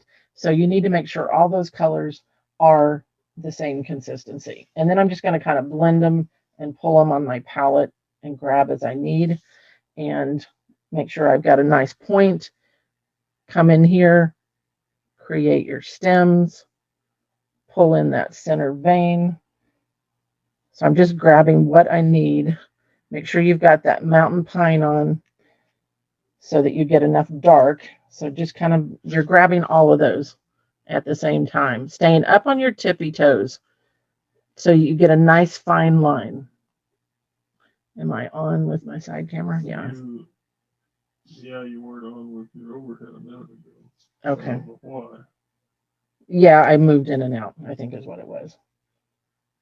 Okay, I think I'm okay now. All right, so at the end of the bud, you need that little bulb area at the bottom, so you can fill that in. All right, I'm going to turn this. And normally I pull my strokes towards myself. I'm doing this just for the ease of the camera. And as a teacher, you have to learn to paint towards yourself and away from yourself. But I do find that it's easier for someone when they're learning to pull the strokes towards them. And the reason I usually do that is because when you come towards yourself, you have to stop your stroke because you're going to touch your belly, your tummy. Okay. So that gives you a reason to stop. When you're going out away from yourself, it's endless. Okay. All right. So there's our stem. Now we're going to do the calyx. Now I do have to pull those towards myself 99% of the time. Okay. All right. Same load, the leaf, a little bit of the aqua, some of the mountain pine, and I'm going to start where it grows from. So it grows from the stem and pull out so you can get a nice fine point. The brush stroke is a combination of color, pressure, and motion. Okay, so and I know the side camera is going to be off, but I'm going to show you overhead. Okay, so here's my little bowl and my stem on my calyx. So I'm going to press down to make it larger, and then as you're coming up and off, you can get a nice tail. Okay, so let's go over that again. We're going to press down to get it as large as we want it, and you can kind of vary that. And then we're going to put one off to one side, and then you're going to have some that hang down. Okay, so that's what you're looking that we're going to do. And you can kind of see on there, you can see the variegated colors. I'm going to hold it up here. I think you can see the different colors. So it just kind of blends them as you're doing the strokes. So a brush stroke is a combination of color, pressure, and motion. So I'm loading 3 colors on here. The pressure determines the size of my stroke, and the motion, which way I'm pulling it, is how I create that stroke. Okay, so we're going to press, pull. I'm going to lift up, lift up, lift up, and come off onto a tail. Grab me a little bit more color. I'm going to turn it over here. Go this way. And we're going one to kind of nestle around this side of it and kind of come out. You can get as fancy as you want. And then I want one, not direct center, but off to one side, because I want to be able to see my nice rosebud. Okay, now sometimes I do these as far as the bottom ones. I will press and go away from myself, but not very often. Press. So this time I did less pressure, same brush. I got that nice fat stroke here, but I can do the thin ones, and I can go clear down, and I can sign my name with this brush. Okay. And if you feel like your stem is a little small, you can come back in there. We're going to accent one side with black also. Okay, so let's turn this and do these other ones down here. Any questions? Is anybody still hanging with me, or am I? Yeah, 3 people. Okay, all right. So again, press, pull, lift, lift. I'm turning slightly.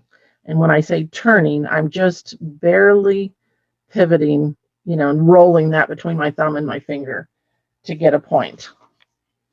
And then I'm going to turn this, and I'm going to press, and I'm overlapping onto my yellow. Pull, pull, lift, lift, lift. Luann, I'm using the 3600 number 2 Kolinsky. Okay, so there's, and it's on the supply list, which is on the blog page. The PDF, the pattern, and all of the supplies are listed there for you. Okay. I don't remember if you got that one or not. I know a lot of my glass people have this brush because we use it in the glass. So just make sure you have a point that you're starting with so that you can have a nice little start point, and then press and lift and come off. See how I'm just kind of moving it as I'm going. I'm going back over, and I'm loading with my color. Press and then come off and come down. And another one. Okay, let's do this other one, and then we'll do some outlining. Okay, so press, pull, lift, lift, lift, and off. Press, pull, lift, lift, and off. This is probably, doing these lives is probably the first time my husband has actually watched me paint. And he's going to fall asleep over there if we don't have any questions. And pull off. And pull off. I anchor with my pinky, guys, a lot. I'm not disturbing what's underneath me. Okay, it's good. It's good. All right, we got all those on there. I'm not sure what this means. Okay. You could put a tape flag at the end of your brush. It would show the movement better. Oh, really? You think? Okay. Was that Luann? Lori. Lori. Lori Shearsman. Okay, from Canada. Okay. All right, there you go. There's my flag. Good idea. Hadn't never thought of that. She must have seen somebody do that, or she's done that herself. Okay, so now what I want to do is I want to put a few little fine stamens coming out from the center. We are going to do these in black. Let's see, I'm off the camera that way. Sorry. We are going to do some in black, but I do have some green ones on here, so I want to show you how to do those first. Okay. And I won't outline the whole thing, but I do want to give you some tips. So I'm going to use the green leaf, and I'm loading. And when I'm loading my brush, guys, this is a key. Pull through, and I don't know if you can see this on the side. Pull through and really get those hairs coated. I'm telling you, it's like shampooing your hair, but it still comes to a nice point. Okay. If it doesn't, you can kind of drag off the edge there and you can get an even finer point. Okay. This is a well that holds your product. It funnels down. So all you've got to do is touch the surface and your color is going to come off. And I'm not sure if this is going to show. I'm probably going to have to try to zoom in. And then I'm going to have to move this forward. There we go. I think that's it. Okay. So I'm bringing some out and I'm curving it. I'm curving one way and then curving another. So I don't want them all just straight. Okay. They need to change direction. So some to the right, some straight, some to the left. And I'm starting on top of that center and coming out. Let me turn and get it back on camera. Okay. So every little thing that you add, it gives it character and makes it look a little more realistic. Okay. So constantly go in different directions. Okay, Lori, did that help with the flag? Can you tell? Sometimes I'm on my tippy toes and you can't really tell. And this is hard to see, but let me try to go over here so you can see that. See if I can hold the side camera still so it can focus. Yeah, I don't think it's going to focus. Okay, it was worth a shot. Let me pull it up here. See all those green fine lines? Okay, it's kind of like doing a practice run when you do your black, is what I used to tell everybody. It just really, you get to do it once, and then you come in and do your black, and then you should have it by then. Okay, so I'm going to wipe out an area in the center of my palette so I can put some black out. Again, make sure you don't have water there. And I need a new towel. Hold on. All right. Kind of picky about that. All right. So let's do, remember I said multiple thin layers is better than one thick layer. And if you join me late, we're just going to concentrate on one section here. Okay. So let's go over here. All right. So what I'm doing is I put out some cobalt black, CC 101. In the glass world, this is also called DB 101, which is detailing black for our enamels. They're the same product, just labeled two different ways. And I'm thinning. I just realized I'm close up. Thinning this down with some water. So I just grabbed a brush load of water and just added it there. Once again, I'm coating the brush, really pulling it out so I have a nice point on it. Okay. So that's what I'm going to do every now and then is go back over there. Now, on your pattern, I tried to give you like all of my detail lines, the way they should look to make it look a little more realistic. I have seen so many people that when they start outlining something, they will, let's see if I can get, okay. So they'll come up and they go all the way around the petal and come down. And then they do, you know, maybe their stamens coming out. Okay, that just doesn't look pretty at all. Okay, so the way I like to do mine, I found a little trick that works for me, and maybe it'll work for you, is I come up and come down. It's almost like making an L shape, and I'm pulling into, I do radishes, carrots this way, and it gives you, if you can think of that L, so you're just coming out and then come in and just kind of jag it and come in. And it gives it a more realistic ruffled, even though you've done this fairly smooth, watch what happens to it. It just brings it to life and gives it character. I gotta make sure that big one's on. Okay, I'm gonna reload because that paper took a lot off of there. Okay, so I'm gonna follow my outline of my color and come in, come in. Some of these are short, some are long. It's like a fold. Do you know how hard it is to talk and do that at the same time? It does. I have to stop and think about what I'm doing, okay? All right. Be sure and tell me if I get off, okay? So I'm just, see, I'm jagged, just really irregular, and you don't have to do a lot of those. And then come in. So I'm just barely up. Let me move the side camera. I just realized I was kind of off. Okay, so I'm going to follow my yellow. Now you've got your pattern that you can look at, but I'm just giving you kind of a little, this is how I do it. So when I did it the other day, I didn't, you know, it has just the smooth look like your pattern over here, but I'm giving it that jagged edge as I detail it. Okay. So it makes a huge difference, because I bet you every one of you will say, oh yeah, that's what I do. I go around the outer edge and then try to. So this is just kind of a fun way to give it a ruffly edge. You see how neat that looks? And then your inside ones will be the same. And you want to stick with you where your color is. Remember, don't go into that dark, because that dark was the shadow that's behind that front petal. Okay. All right. I think I'm still on. Okay, so jagged, come in, short and long. You can kind of give it its own little character. Thick and thin lines are good. You know, some thick, some thin. Somebody will say, what happens if I get a really dark line and I press down too hard?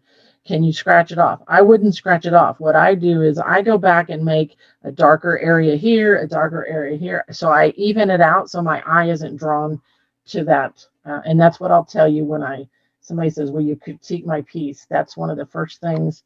Your eye will jump to the irregular or the out of the ordinary that's on that piece. So if you have multiple ones of those throughout the piece, it definitely helps. I'm going to add a little bit of water to my black because I'm just thinning one corner of that, so it tends to dry out. So constantly do you see how much I have loaded on that? And look at the fine lines that I'm getting. Okay, it makes a huge difference on the way you load it and the brush that you're using. Okay, so I need to push this up. All right, so I'm outlining. And, you know, some people may say that I don't like that outline. That's okay. Everybody, you kind of can look at someone's piece, and when they detail it, you can tell it's theirs. It's your signature, so to speak. So make it what you like. Question? Okay. All right. So, too fascinated. I don't know if fascination is the right word, but, you know, when you see things repeated over and over, it starts to sink in. It's just like saying it. So that's why a lot of times when I'll design something, I have the same element repeated over and over, because the more times you do something, you're going to get better at it, or you should get better at it. Of course, I wasn't thinking about this being late at night and trying to outline. And I'm going to go the opposite direction on this one just to show you can do that. So you can kind of just make it your own. All right, let's turn this.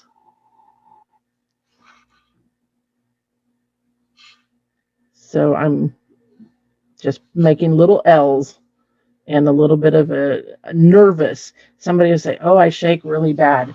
I can never do anything straight. Well, you know what? If you make it all nervous, nobody's going to know that it isn't straight. That's what I used to tell my seniors when we had class on Thursdays. They're like, I can't do that. And I'm like, yes, you can. Just do it all the same, and nobody's going to notice it. Now, I like to go down one side of my stems, and then I like to be really loose, but I do put a center vein in my calyx, and I am just barely touching the surface. I mean, it is a really fine line. You may not even be able to see some of it. Really loosey-goosey, I call it. Sorry, that's a Missouri slang.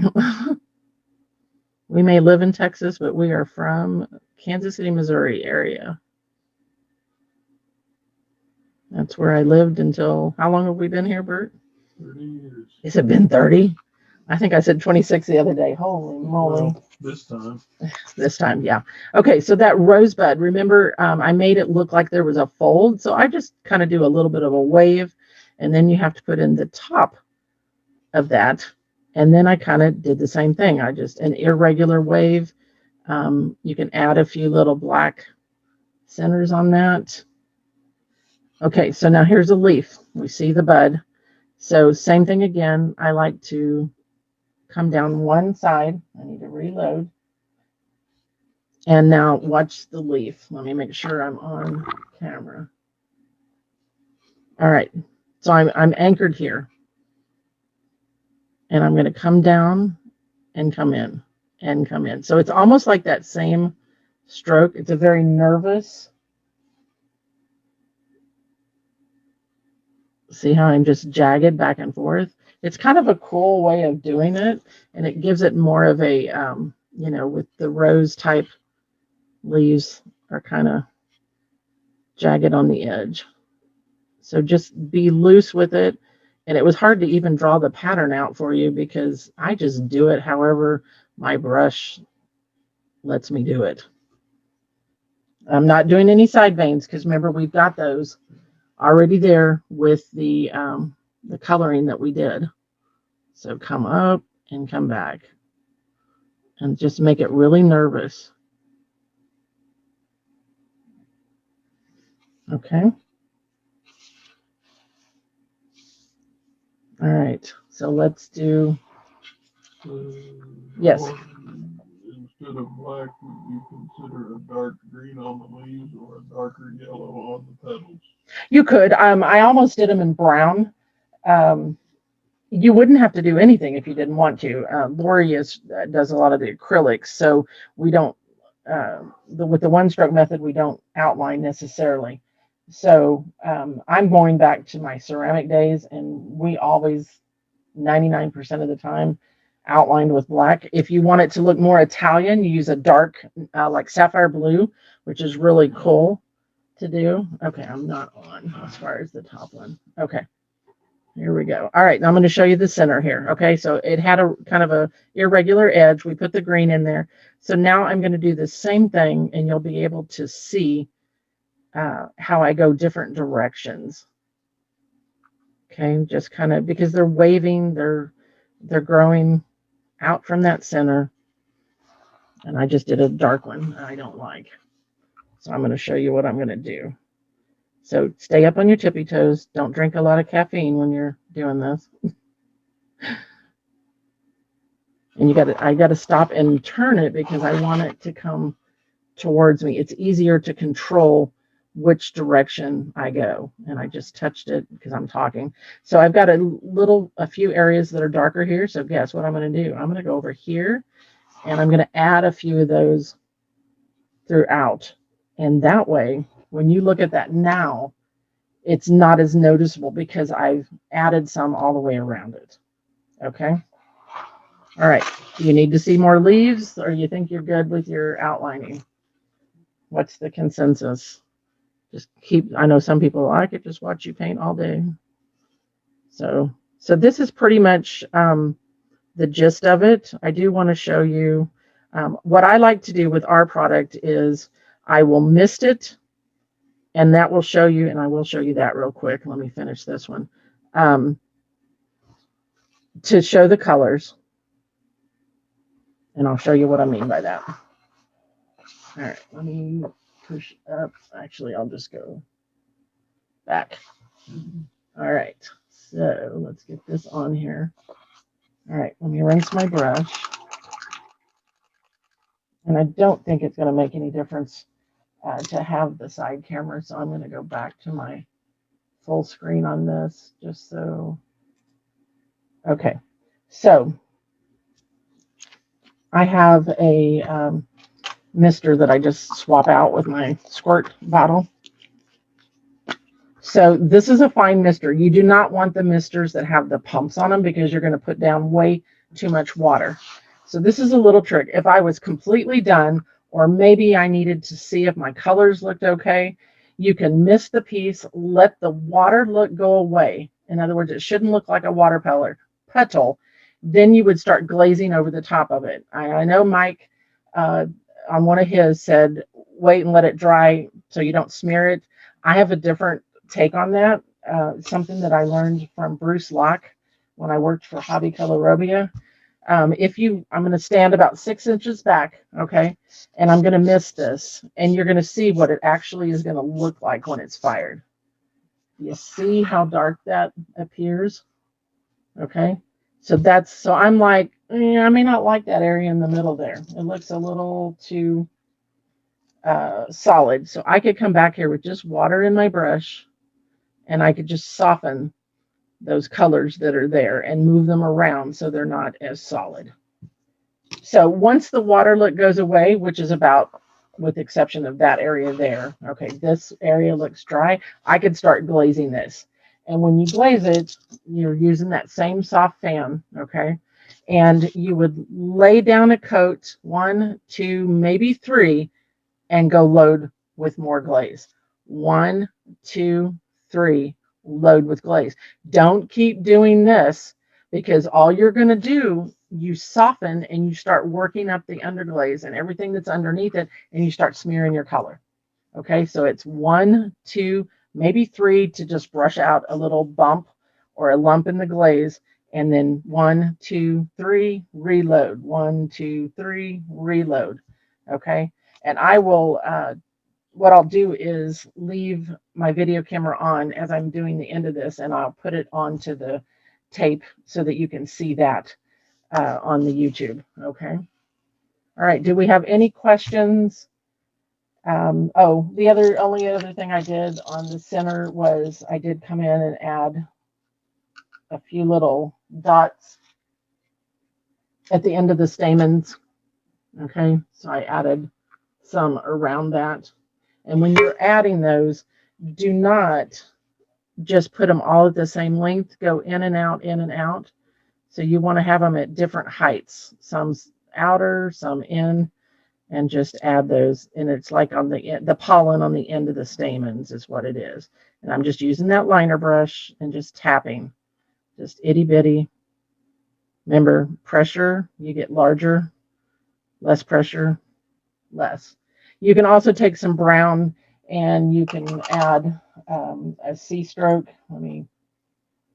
If you wanted more, I think it's on the instructions. What I did was I came in here. I already added the brown around the edge, but I did kind of, oops, that's a little thin. Hold on. Get some of the water out of that. I came in here and created like a C stroke type center. This is still a little wet, but it'll be fine. So that you have like a little divot in the middle just to give you a little more depth to the piece. Okay. Any questions, Bert, before we end? Nope. Oh, you guys have been so quiet.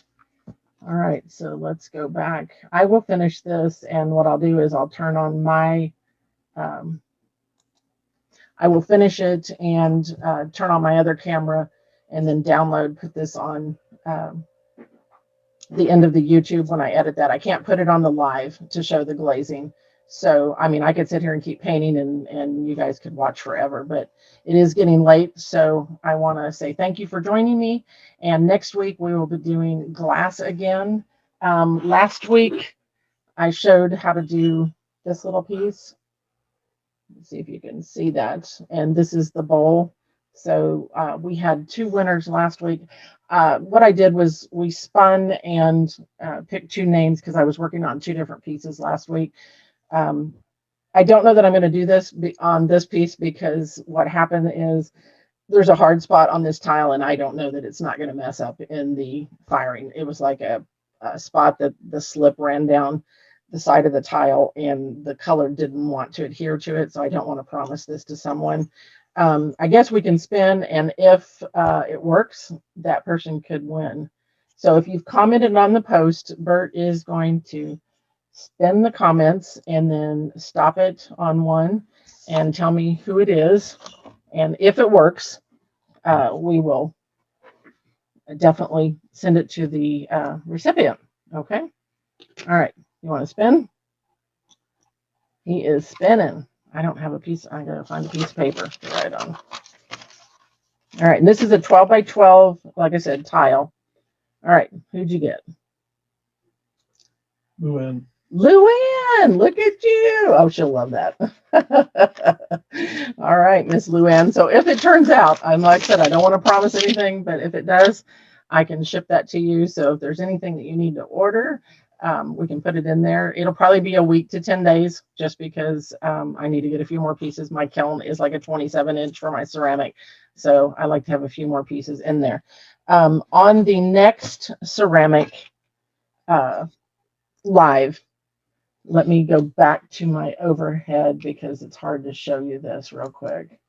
Do you see this piece here? Okay, this is silk screening with our color stroke. It's been, the black was fired on, and then I came in with the color concentrates, and I used some of the same colors that I used tonight. This is a picture frame, okay? So just showing you how to do more sumi shading and showing you how to silk screen, okay? So that will be the next one that we will do as far as the ceramic. Okay, guys, thanks for hanging out with me. I see there's still a few of you on there, and I will see you next Tuesday for a glass technique. And I don't know what I'm doing yet, but I'll figure out something new for you. Okay, take care. Have a good evening, and see you Tuesday.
Okay, so once you're completely done, everything seems dry. What you would do is mist. Have just a fine mister bottle. You don't want the ones that pump. And you're going to mist the whole piece. And what that does is bond the color to your piece. And it also shows you what that's going to look like when it's fired. Okay, it shows you more of a true color if you need to touch anything up, that kind of thing. I noticed that I've got a little tiny chip on this corner. And what I'm going to do is put out some of the yellow that we used on that edge. And then I'm just going to use my sumi brush, the small sumi brush. And I'll turn it around here. And I'm just going to kind of touch that area up.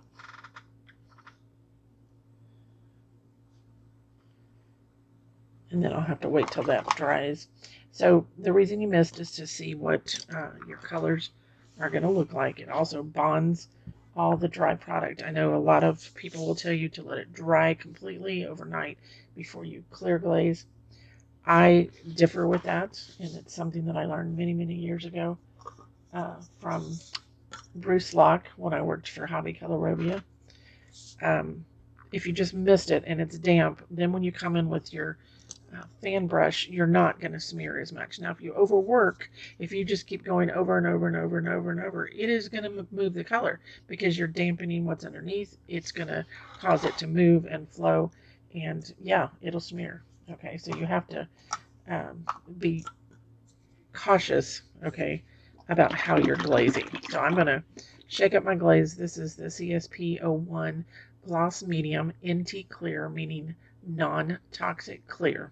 Okay, so once again, let's go over this. I'm going to mist my piece lightly just to double check things to make sure I don't see anything I need to touch up, add, or I've missed. Once the damp look goes away, and it doesn't, because if you look at this from the side and you see like a water puddle type look or glossy from the water that's on there, then you need to wait till that dries. So it can still be damp, but not completely dry. Okay. So I'm just going to put some of that glaze out into a little cup. Our glaze, the Colors for Earth glaze, is a 2-coat application. You will see your colors through the glaze when you put it on. Okay. So don't freak out and think you don't have enough on there. All right, so I've got our soft fan brush. This is a size 10. We have different sizes available. So I'm going to saturate that brush, meaning I'm getting the hairs of the brush coated with the glaze. This is a white goat. It's a soft. You see how it just bends? It's not the harsh bristle, not the hard bristles. Those are hog hairs, okay? And I would not recommend those for glazing. So you're going to go 1, 2, maybe 3, unless you see just a little area that's thick, and stop. Load more glaze. 1, 2, and I've got just a small section here, so I'm doing 3, 4. Okay. So load. 1, 2, 3. You'll start to feel it drag on you, okay? And you definitely need more product. Sorry about that. So 1, 2, and 3. I'm just kind of evening out because our glazes now are, they don't move. So if you have a real thick buildup, 1, 2, 3, you may see, you can get too heavy with it is what I'm trying to say. So keep it light and don't overwork. Okay, reload. And we'll go 1, 2, 3. That third is just to kind of even out the application so that it's not so it doesn't have a heavy buildup. 1, 2, and 3. I got a little piece of something there, so I'm gonna get that off.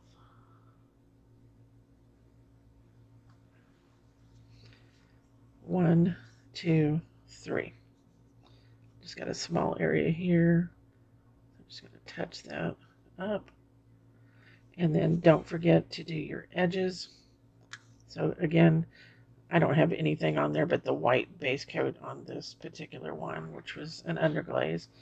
And you can see it's starting to already dry.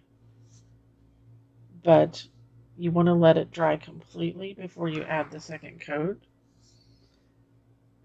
That way you're not, because if you don't, what happens is you're pulling off some of it that you've already put on. Okay, so just a nice soft white goat hair brush is my recommendations. There are others out there, and if you've used them before and they work for you, that's great. It's just if you have a harsher bristle brush, it's definitely going to dig into your color, and you have more chance of that moving around on you. Okay, so once this dries, and you can see here it's already starting to dry, you can kind of see that there's wet areas and drier areas. So once it's completely dry, you can fan dry it. Then I'll come back and add another coat. You would stilt this piece on the stilts. I don't have one here to show you. They're generally white and they have the little pins on them. So you want to pick one that is large enough to support the shape that you've got it on. Okay.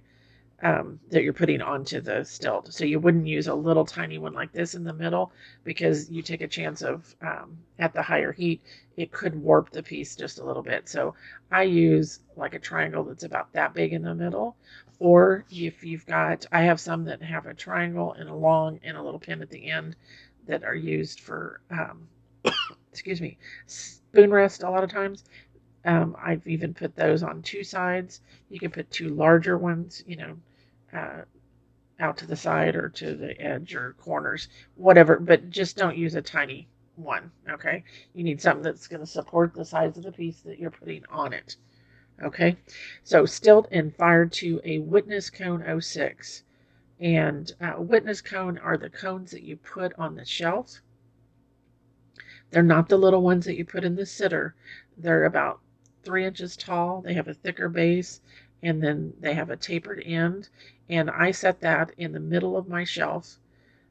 Of every shelf, if I'm firing for someone else, I put it at least in the middle of my kiln on the middle shelf when I'm firing something of my own, because I want to know that my kiln doesn't have a problem, okay? And I will take some pictures of those and put it at the end here so that you are aware of the difference in those two in case you're new. And just because you have a digital kiln, that doesn't mean that it's going to fire correctly. Okay, I don't care if you have a digital or a manual. You need to be using the witness cones, because if you call me on my product and you ask me questions, I'm going to ask you, what did your witness cone do? You know, how did it bend? What position? Is it a 1 o'clock, a 3 o'clock?